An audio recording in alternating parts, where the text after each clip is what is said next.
या ब्रह्माच्युत शंकरा प्रभृतिभिः देवै सदा वन्दिता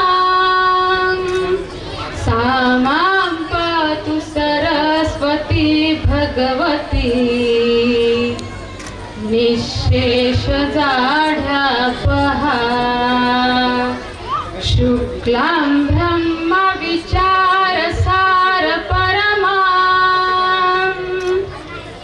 आद्यां जगद्व्यापिनीं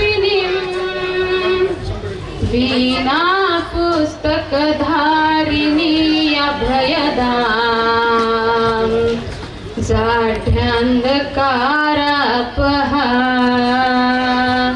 गुरुर्ब्रह्मा गुरुर्विष्णु गुरुर्देवो महेश्वरा गुरुर्साक्षात् परब्रह्मा तस्मै श्री गुरवे नमः तस्मै श्री गुरवे